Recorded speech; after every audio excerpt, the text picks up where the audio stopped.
नमस्कार, बंजारा बीट्स में आपका स्वागत है। मैं हूं ज्योति प्रकाश खरे।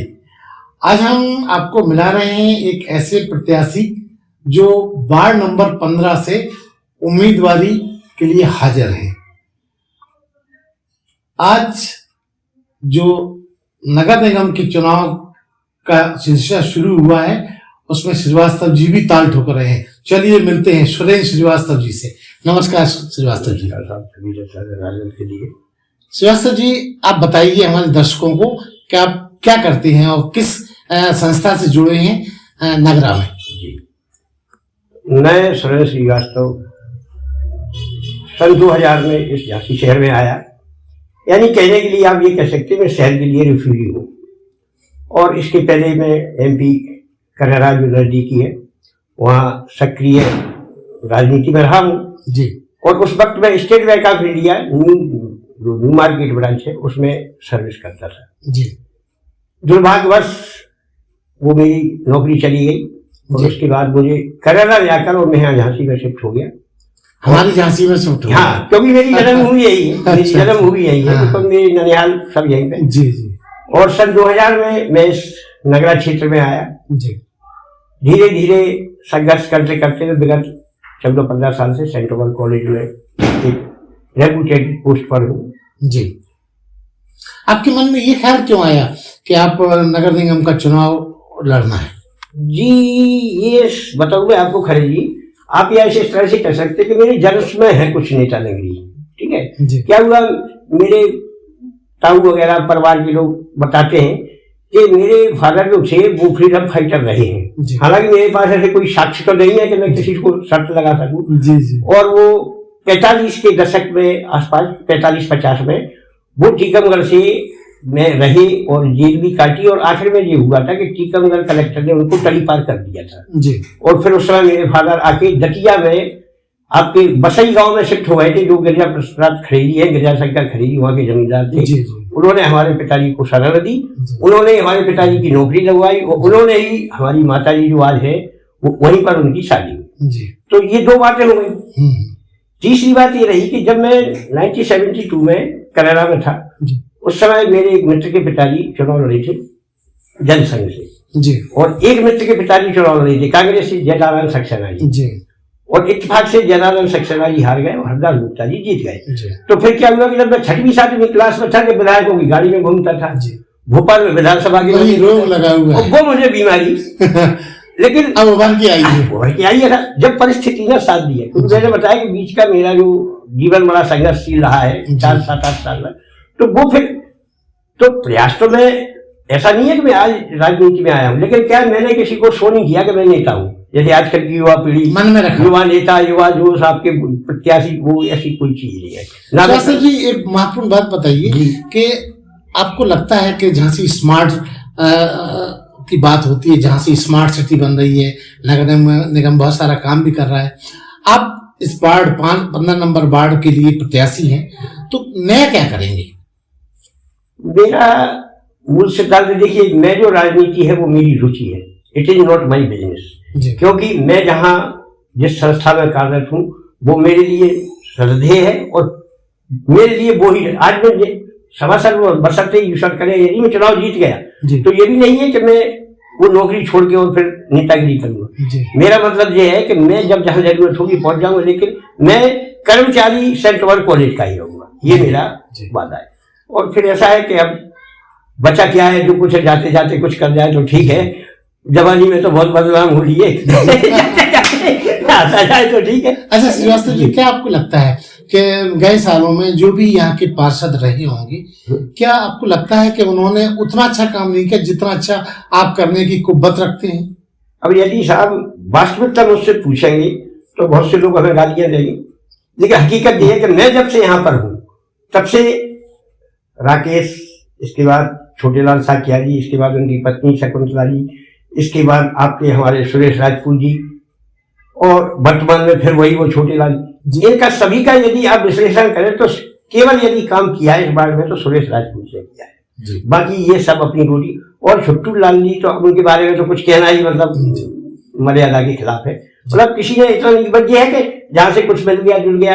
ये जो क्षेत्र आज आप देखें, जब मैं यहाँ आया था और उसके वर्षों तक इवन 2012 और 13 तक ये एरिया की दुर्गति थी और हम लोगों को भी लगता था कि हम गलत जगह आ गए। हाँ, कुछ सुरेश राजपूत जी के टाइम पे कुछ कार्य हुए हैं और बाकी अब तो खैर ये है कि देखिए साहब, जब स्मार्ट वो आदमी कहते हैं ये कार्य मैंने नहीं किया, मैं आपको बहुत अच्छी बात बताऊं, जो दलाल लोग होते हैं उन्हें किसी डिपार्टमेंट से पता चल जाता है कि इस क्षेत्र में बिजली के खंभे लग रहा है, उनको महीने भर पहले पता चल जाता है। जी, जी। फिर वो आए एक षड्यंत्र रचते हैं, फिर वो पब्लिक को डील करते हैं, हम ये काम करा रहे हैं, हमारे द्वारा ये होना है। और बाकी कुछ लोग उसी में भाजी भी मारते हैं कि वो बिजली विभाग कह रहा है यार हम कैसे भेजेंगे खंभे, यार ऐसा करो सबसे 500 रुपए इकट्ठे कर लो। तो सर तो ये तो दुनियादारी है। लेकिन वास्तविक यदि मुझसे पूछा जाए तो अभी 2-5 साल में जो वर्क हो गया है सुरेश राजपूत के बाद, फिर ये एक हमारे उपसभापति जी भरत जी हैं, हालांकि मैं ज्यादा तो नहीं बोल रही उनके बारे में, लेकिन उन्होंने कहीं ना कहीं थोड़ा बहुत कराया है काम। अब चाहे वो अच्छा, अब आपको ये लगता है कि जो काम कम हुआ है उसमें आप पूरी ऊर्जा के साथ काम कराएंगे अगर आप जीत गए तो? देखिए मैं आपको एक बार बताऊं, बहुत से लोग जानते होंगे नगरा के जो व्यक्तिगत रूप से, मैं साहब ड्यूटी करने के बाद 3 बजे के बाद हमारा काम घूमने फिरना रहता है और हम क्या है पब्लिक से टच जो है ज्यादा है। सेंट वर्ग के जो विद्यार्थी हैं 4,500 में से यदि आधे से भी ज्यादा मुझे व्यक्तिगत रूप से जानते हैं। दूसरी बात क्या है, अपन थोड़े मिमिक्री आर्टिस्ट हैं और ना थोड़ी एक्टिंग कर लेते, तो क्या होता है हरफन मौला है तो हंसा देते हैं। यदि किसी ने गजल गुनगुना भी कही तो गुनगुना भी देते हैं, यदि किसी ने कुछ कहा तो उसको मतलब एक कॉमेडी बना देते हैं अच्छी खासी। बहुत अच्छा है श्रीवास्तव जी, मुझे पता चला है कि आप गाना बहुत अच्छा गाते हैं, तो मैं चाहूंगा किसी गाने की आप 1-2 लाइन सुनाइए हमारे दर्शकों। गाते तो खैर नहीं थे, मतलब गाते थे, ये आपने बिल्कुल सही सुना है।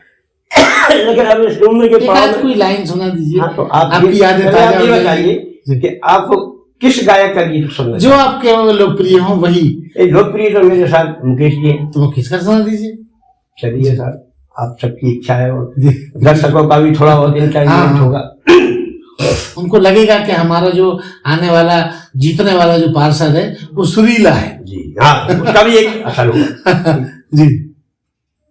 दुनिया से जाने वाले जाने चले जाते हैं कहाँ, दुनिया से जाने वाले जाने चले जाते हैं कहाँ, पूछो तो कोई उनसे नहीं कदमों के भी निशान, दुनिया से जाने वाले जाने चले जाते हैं कहाँ।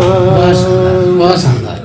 श्रीवास्तव जी, आप चूंकि प्रत्याशी के रूप में आप मुकाबले पे खड़े हैं, तो आप अपने नगरा और नगरा से आप अपने वोटरों से क्या संदेश देना चाहेंगे हमारे चैनल के माध्यम से? बिल्कुल, आपने ये सही बात की है और मैं इस पर विचार था मेरा इस तरह का बोलने का। जी देखिए, मेरा जो एक चुनाव का है, मैं ये तो नहीं कहता कि मैं दूध का धरा हूँ नेताओं की तरह जैसे सभी सुखी होते हैं, तो नहीं, लेकिन हाँ मैं इस बात का वादा करता हूँ कि जहां मैं काम करता हूँ वहां भी मैं ईमानदारी से वर्क करता हूँ और आज भी राजनीति में भी यदि मैं खुदा न खास किस्मत में है तो ये मैं आप लोगों की पब्लिक के विश्वास को नहीं तोड़ूंगा और मैं जहां तक मेरी रुचि रहेगी मैं उस नेता की तरह काम करूंगा कि देख चलने को मैं तैयार हूं, लेकिन काम हो जाएगा इसकी गारंटी नहीं देता। जैसे मेरे बहुत से अपने जमाने के साथी हैं, पिछोड़ के कक्का जी भी हैं, हमारे और भी अनेक नेता हैं, तो हमने देखा है। तो वो उससे क्या होता है, व्यक्ति की एक छवि बनती है। तो वही व्यक्ति ने प्रयास तो किया, आपके दरवाजे पे आया, आपने दरवाजे नहीं खोला, बेल बजती रही, आपने उसको इग्नोर कर दिया, अब बाद में आप कुछ भी कहते रहो। व्यक्ति को लगे जब हमें जरूरत थी वो व्यक्ति उपलब्ध हुआ, और ये राजनीति का फंडा होता है। मैंने तो सिंधिया जी के साथ बहुत घूमा हूँ, श्रीमंत सिंधिया जी के साथ।